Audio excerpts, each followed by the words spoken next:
Very good morning, dear students. We are going to resume the core course, which is an elective environmental microbiology, after a short span of time. Now we are going to continue module number 5. Here we are going to discuss the advanced applications of microbiology. The first topic mentioned in the syllabus, microbiology of xenobiotics. So we are going to discuss the applied microbiological aspects and the role of microbial biotechnology towards the application of environmental microbiology. And in the syllabus they have mentioned microbiology of xenobiotic, novel pollutants, persistence and biomagnification. This is the topic they have mentioned in the syllabus. So we are going to discuss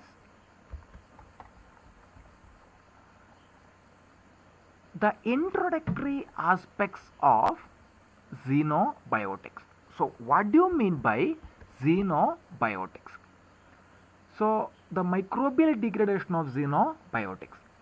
So xenobiotics, the term xenobiotics are nothing but which are the chemicals which are man-made and do not occur in the nature. Right side you can see so many anthropogenic activities, that is, which are all these activities are man-made activities.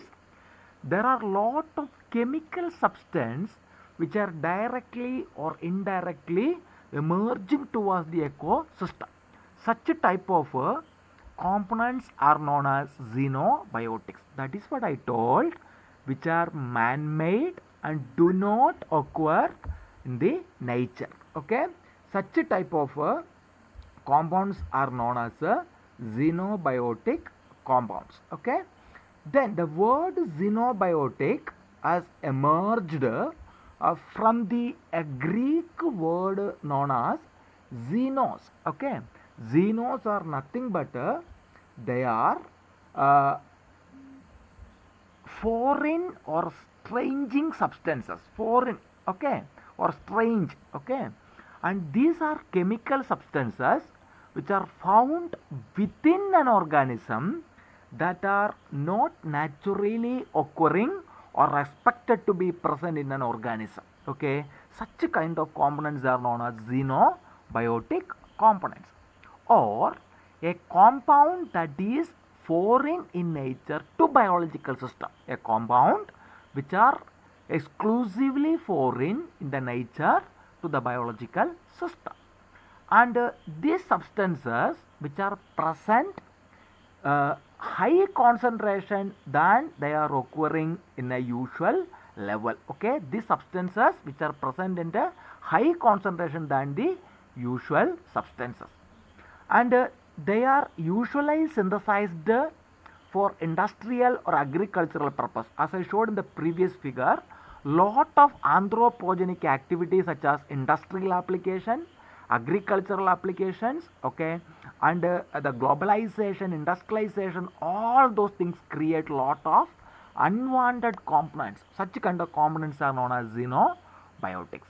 Okay, and which are their examples are aromatics, aromatic compounds, mainly hydrocarbons, pesticides, okay, the normal hydrocarbons, and plastics such as polyethylenes, okay, lignins, etc. are the major types of such a type of components.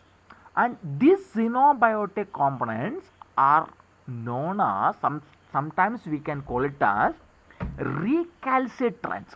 Why they are known as recalcitrant is they are resistant in the degradation to a maximum extent. Okay, they are resistant to the degradation towards a maximum extent. So maximum level, that is why it is known as a recalcitrant.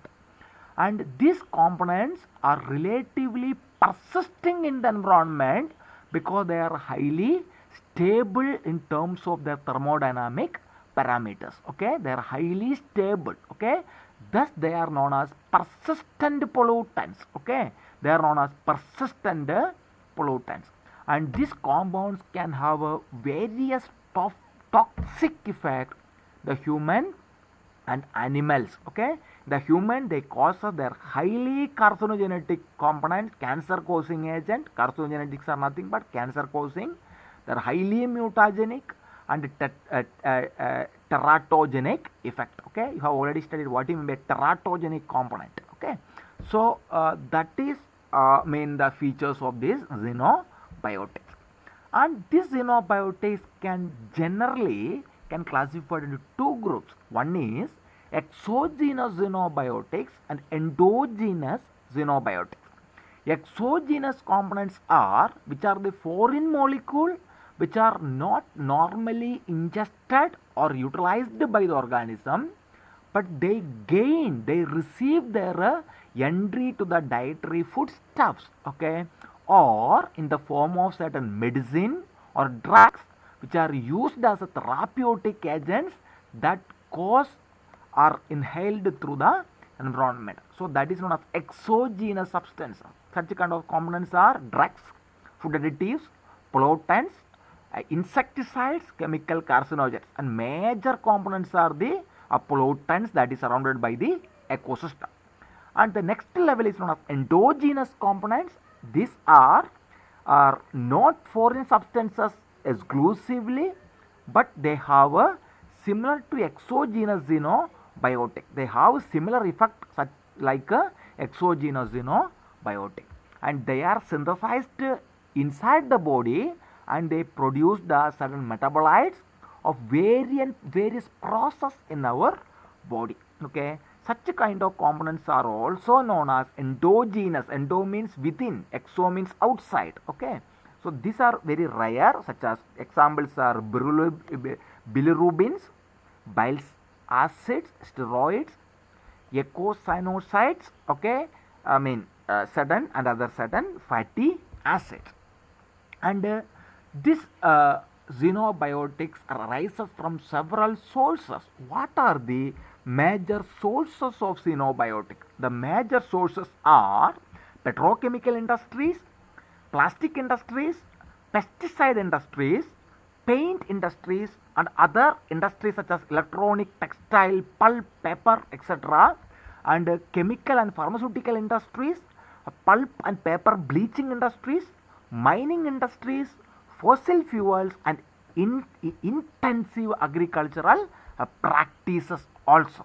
Okay, so here the petrochemical industries, the compounds such as oils, gas, okay, and refineries, okay, oil industry, gas industries, they produce the basic chemicals such as vinyl chloride, benzene, etc. that create a lot of contamination towards the ecosystem. And plastic, nowadays the very important problematic case in the world. Okay, plastics and microplastic that is throughout, that is dumping in the ecosystem, low density polyethylene, high density polyethylene, etc. They are closely related to the petrochemical industry, uses number of plastic complex organic components. They are antioxidant, plasticizers, cross-linking polymers, etc. Okay, and the next one is pesticide industries. They are most common industries, and the examples are benzene and their benzene derivatives. We will discuss.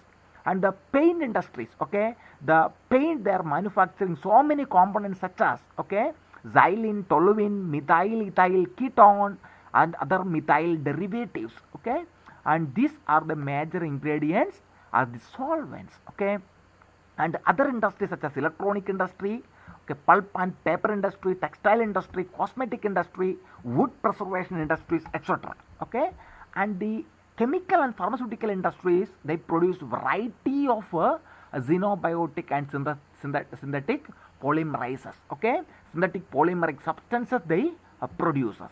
Okay, and the paper and pulp industry, they produces the both the natural and man-made and chlorinated organic compounds. So these chlorinated, halogenated compounds are extremely toxic to the environment. And the next one is the mining.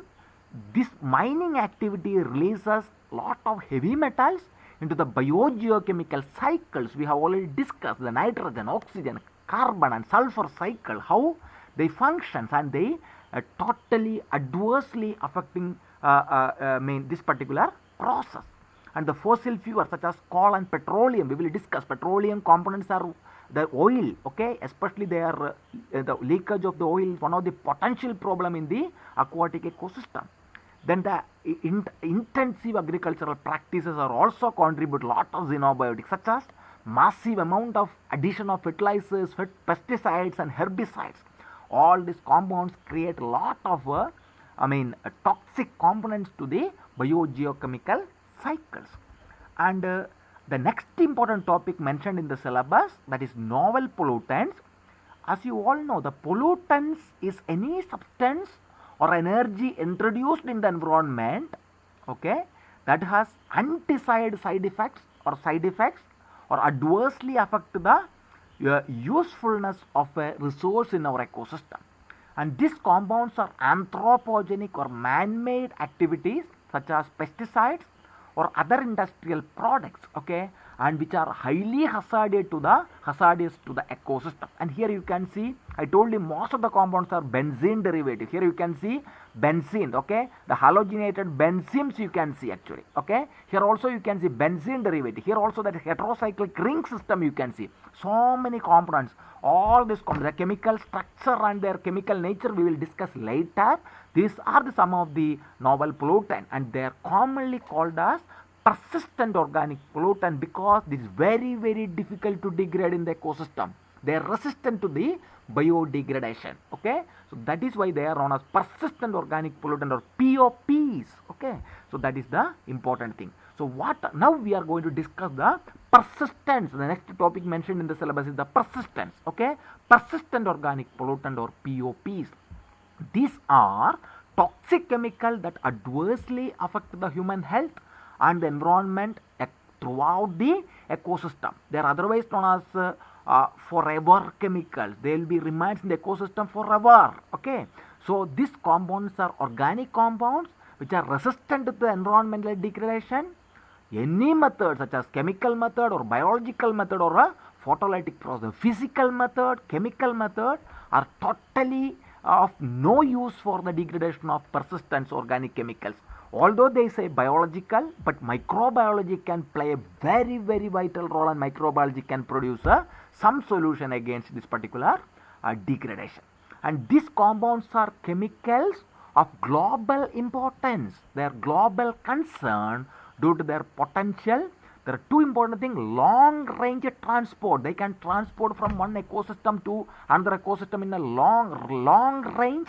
They can persistence in the atmosphere for a very long time, and they can magnify, okay, from one tropical to the another tropical level through the food chain and food web, okay, and they can accumulate in the ecosystem as the potential toxic components, okay, and they can cause a significant negative impact, okay, negative impact on the human health and the environment, okay.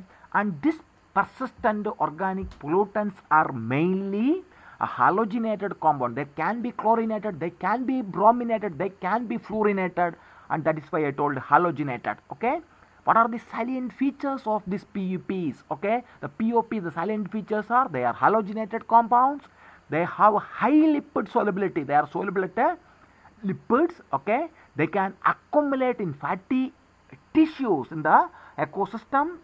They have great stability, and they are they can reflecting the non-reactivity of carbon-chlorine bonds towards the hydrolysis and photolytic degradation. That is why it is very, very dangerous, okay. They can non-reactive, okay, they can non-reactive, they are non-reactive, or they can cause the non-reactivity to the carbon-chlorine bonds. And there are two important features. One is they are long range transport. I told you they can transport from one system to another system in a very long time, within short span of time. Next one is the bioaccumulation. They can accumulate as a persistent pollutant in the food web and food chain, and they will be transported from one tropical level to the another tropical level, and the concentration of the pollutant will be increased throughout the food chain and food web, and this process we will discuss, that is known as biomagnification, that is mentioned in our syllabus. And these POPs are generally classified into two groups. One is PBTs. PBT stands for, this P stands for persistent, B stands for bioaccumulative, and T stands for toxic. Persistent bioaccumulative toxic component, they are one of the important component. Next one is TOMS. Okay, TOMPS. T stands for toxic, O stands for organic, M stands for micro, and P stands for pollutants. Okay, there are toxic organic micropollutants. Okay, we are already discussed in the ocean. The accumulation of microplastics are very, very hazardous components. Okay, low density polyethylene and high density polyethylene. The major types of POPs are the organic chlorine pesticide. I told you chlorinated, halogenated compounds are very, very important things. They are the following, we will discuss. They are commonly produced in the industrial chemicals. Okay, the agricultural and industrial aspect, they produce a lot of xenobiotics. Example is a DDT. Okay, DDT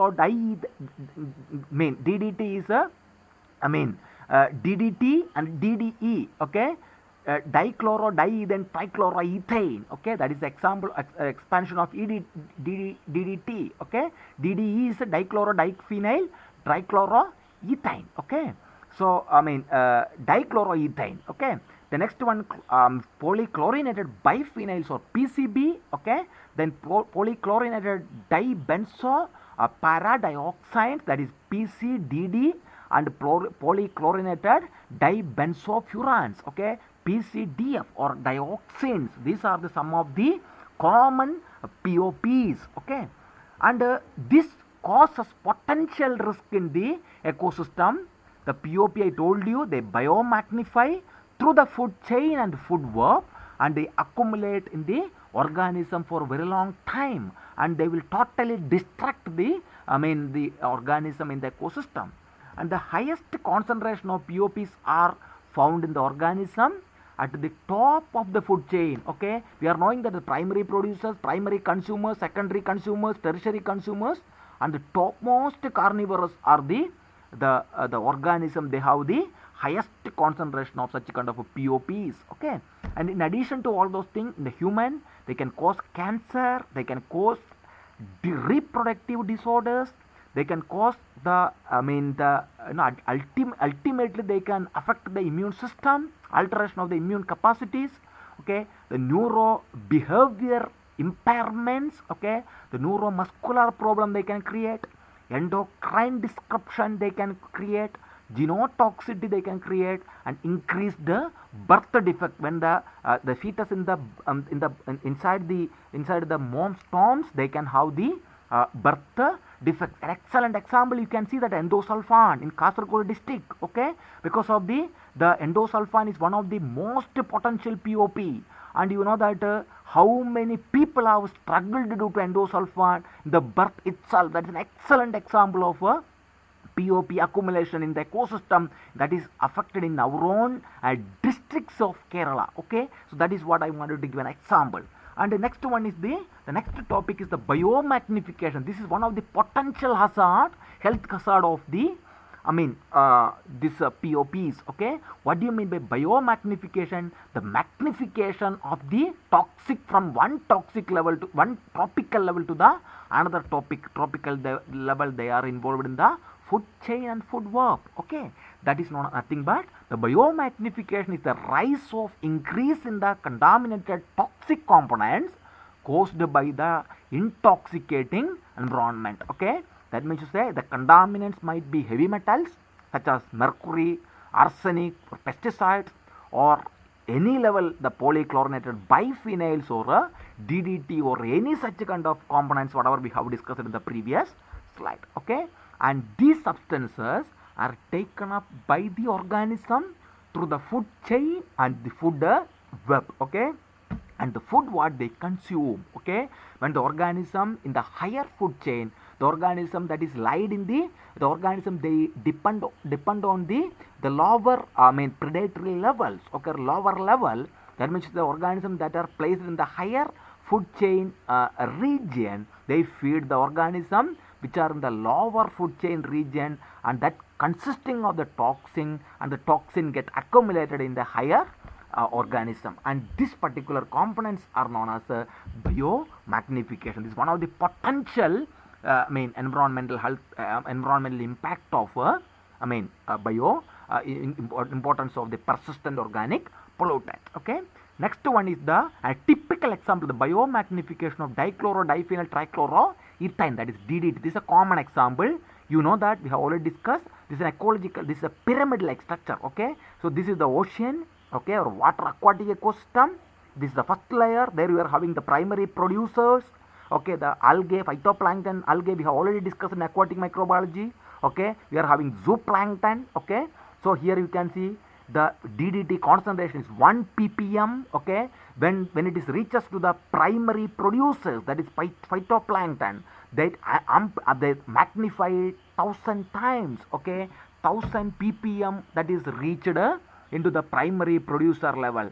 Then the zooplankton, okay, those organisms, they consume the primary producers, it reaches 10,000 level. Okay, then the small fish, those who feed the zooplankton, then you can see that is 1 lakh, okay, ppm. Okay, then you can see the small fish, okay, which are the food for the large fish. You can see 10 lakh is the concentration. Okay, then you can see the fish eating birds such as eagles. Okay, such a kind of a birds. You can see this particular number, there is a very huge. You can see from one tropical level to the next tropical level, the concentration of this particular pollutants are keep on increasing. Finally they are accumulated in the higher tropical level. Okay, so that is known as biomagnification. This is an example of example that I can take it by taking the I can explain with the help of DDT as an example. So that is known as biomagnification. And what are the major causes and effect of this biomagnification? The main causes are various types of agricultural practice. I have already told you the fertilizer, herbicides, pesticides. Okay, the application of all those kind of things that will be when you are applying to the soil directly or indirectly, that will be reaching to the ecosystem. Okay, the plant immediately, they are excellent absorbers of these components. Okay, they will be catch up this particular component, then the people, they are feeding the plant, it will be reaching to their body. Okay, and such a kind of level it will be transport. Okay, that is what I told you. It is an excellent example of a food chain and a food web. Okay, so that is what I told. Then next one is organic contaminants, the industrial activities. Okay, then the mining. Okay, the bio-mining activities. You can see that is especially in the deep ocean. Okay, oceans are the excellent source of petrochemical products. Okay, the mining of such kind of compounds also leads to biomagnification. And what are the impact of this biomagnification? It has so much of health impact it will create in human. It causes their health, okay, such as cancer, kidney diseases, liver failure, birth defect, as I told by taking an example of endosulfan in Kasaragod district. Okay, then the respiratory disorders, okay, and heart disease and heart failures. Okay, cardiovascular infections. Okay, we have already discussed in bacterial diseases a lot of cardiac related muscular symptoms. Okay, but don't think like only that is caused by the bacteria, but they can cause such kind of pollutants also. Okay, then the effects on the reproduction and the development of marine creatures. Okay, marine, especially microplastics, the potential contaminants of the marine ecosystem. Okay, that will be also adversely affecting in such a kind of an ecosystem. We have already discussed the structure and fauna that is present in the marine ecosystem in the previous unit. Then the destruction of the coral reef, especially the deep sea. Okay, the coral reefs, marine sponges, okay, crustaceans, molluscans, and beautiful coral reefs, they will be adversely affected. Then the disruption of the total food chain and food web, the total collapse, okay, the total destruction of the food chain and the food web, because I told you the biomagnification causes significant problem. The pollutant from one tropical level to the next tropical level adversely affected, that will be creating the destruction of the organism from this particular tropical level. That is very important. So these are the effect of biomagnification.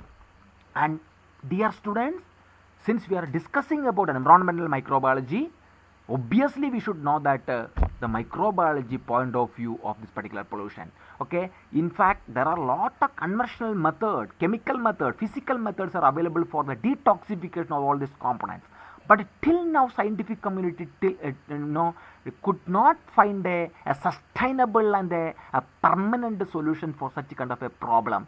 There comes the role of microbiology and their beautiful enzymatic activity of so-called microorganisms such as bacteria, fungi and actinomyces and some kind of algae. Okay, and that is why the microorganism can play a pivotal role for the detoxification of this particular component. Such as microorganisms are very viable solution to the issue of this environmental pollution. Okay, and they can detoxify the component. One excellent example called bioremediation. Bio means by microbial system or biological agent, microorganisms and plants. Okay, remediate means remove the toxic components from the ecosystem. We will discuss the subsequent part of this unit. The microorganisms are able to adapt in the xenobiotic system. Okay, and they can introduce to the environment, and they will be able to develop a lot of genes. Okay, that particular genes can be transferred from one particular bacteria to another particular bacteria by horizontal gene transfer. Okay, or by via conjugation, and the genes will be keep on transferring from one particular organism to another particular organism. What are the speciality of this particular gene? These genes are having certain potential to degrade this particular toxic component that unable to perform by any other means. Okay, and this process can alter the manipulate the metabolic pathway of microorganism. Okay, we can create a bacteria, they have a novel metabolic pathway and they are able to produce a novel metabolic pathway, and they can degrade the harmful xenobiotic components in the ecosystem.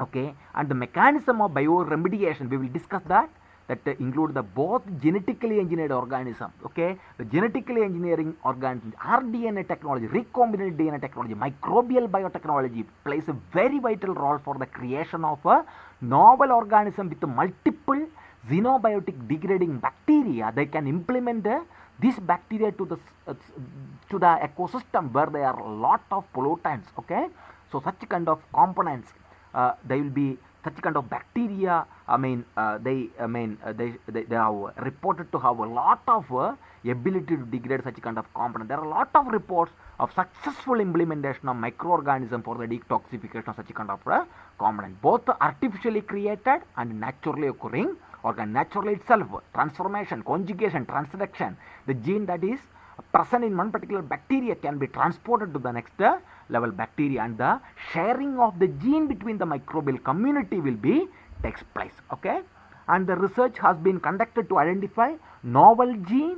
They are able to metabolize certain toxic components that is suggestive of the degrading the toxic components, or we can engineer the microorganism. They are specifically degrade certain type of chemicals. Okay, then the current metabolic pathway can be engineered, and we can produce a novel metabolic pathway. That pathway can degrade multiple components with a high potential problem in the ecosystem. So we will discuss subsequently. We will discuss in this particular chapter. We will discuss the role of microorganism and microbiology in detail. Okay, because our topic started with the title Microbiology of Xenobiotic. Obviously we should talk about the role of microorganisms. This is just an introduction about role of microorganisms. Okay, so this is all about this particular topic, dear students. We will conclude today.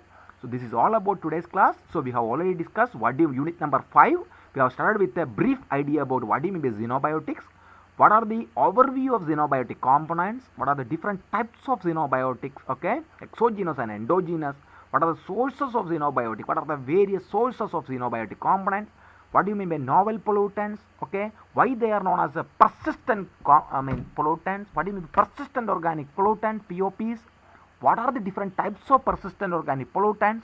What are the potential risks this particular persistent organic pollutants are contributing to the ecosystem?